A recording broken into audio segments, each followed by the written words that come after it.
The teacher isn't here. Is she?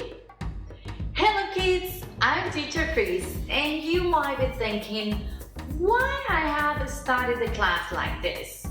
And don't worry, I'm not getting crazy. It is because today we have a class about question tags. Tenemos una clase sobre las question tags.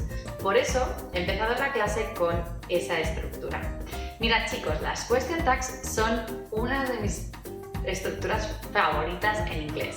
¿Por qué? Porque enriquecen un montón nuestro speaking y hacen que sea muchísimo más dinámico. De hecho, las question tags no son muy habituales en el inglés escrito, ¿vale? Son estructuras que utilizamos mucho más en la parte de inglés hablado, porque lo que buscan es interactuar con la persona con la que estamos hablando y de alguna manera como asegurarnos de que ha entendido lo que le estamos diciendo o que sigue un poco la conversación, ¿vale? A veces cuando estamos en clase os preocupáis y pensáis que las question tags son súper difíciles y que nunca las vais a llegar a entender, pero os vais a dar cuenta en la clase de hoy que son súper fáciles y que solo tenéis que saber algunos truquitos, ¿vale? Así que mirad, vamos a empezar con un ejemplo muy fácil con el verb to be y vais a ir viendo cómo es la dinámica. Imaginad el siguiente ejemplo. She is a teacher. Isn't she? Fijaros bien, tenemos dos partes en esta frase. Tenemos una parte afirmativa, she is a teacher. Tenemos nuestra coma y tenemos una pequeña pregunta. Isn't she? Lo que queremos decir con esta frase es, ella es profe, ¿no? Es como decir, ella es profe, ¿no? En español lo haríamos de esa manera, ¿vale?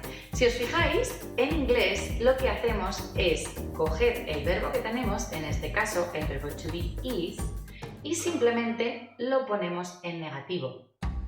Además, importante, lo traemos al principio porque estamos construyendo una pregunta, ¿vale?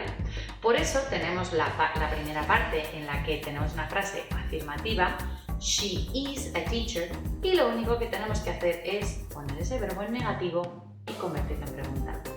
Isn't she? Recordad que en las preguntas lo que hacíamos era traernos el verbo auxiliar al principio. Por eso tenemos isn't primero y she después. ¿Lo veis? Venga, vamos a irnos a otra quizá un poquito más difícil. He likes football. He likes football. Doesn't he? Fijaros, aquí tenemos varias cosas. Lo primero, importante para entender esta frase, que os veáis nuestro vídeo de Present Simple, ¿vale? Entonces, tenemos he likes football. Esta frase es una frase afirmativa en presente simple. Por eso el verbo like lleva la S de la tercera persona. Como tenemos un presente simple, y recordad que los verbos necesitan un verbo auxiliar que les ayude a hacer negativas, salvo el verbo to be. Por eso en nuestro anterior ejemplo no necesitábamos ningún verbo auxiliar, pero en este caso el verbo que tenemos es el verbo like, no es el verbo to be, por tanto necesitamos un verbo auxiliar. Ya sabemos que ese verbo auxiliar es el verbo do, pero además estamos hablando de he, tercera persona, por tanto no será do, sino does. ¿Qué os había explicado? Que además de mantener el mismo tiempo verbal, tenemos que convertir el verbo de afirmativa a negativa. Por tanto, doesn't he. ¿Lo veis? Tenemos una frase afirmativa y lo pasamos a una frase negativa.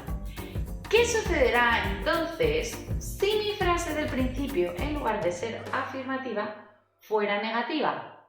Eso es, sucederá lo contrario. Vamos a coger el mismo ejemplo. Imaginaros que la frase fuera he doesn't like football. He doesn't like football. ¿Cómo creéis que sería? Does he? Eso es. Como nuestra frase original es negativa, la question tag será afirmativa. Ese es el principal truco que tenéis que tener en mente, chicos. Siempre mantenemos uno mismo tiempo verbal y lo único que cambiamos es que si nuestra frase está en afirmativa, la question tag será negativa. Si nuestra frase está en negativo, la question tag será afirmativa. Imaginaros que tuviéramos una frase con un presente perfecto. Por ejemplo, you haven't seen this movie. You haven't seen this movie. Tú no has visto esta peli. ¿Cómo será la question tag? ¿Qué verbo auxiliar tenemos en esa frase? Estamos hablando de un presente perfecto. You haven't seen. Tenemos un presente perfecto en negative. Por tanto, para hacer nuestro question tag necesitamos nuestro verbo auxiliar, que en este caso es el verbo have. Como nuestra frase está en negativo, ¿cómo irá el verbo have? That's it, en afirmativo. Por tanto, you haven't seen this movie. Have you? ¿Lo hemos pillado, chicos? Espero que sí y que ahora practiquéis mucho en casa. Thank you for watching and I'll see you in the next class. Bye!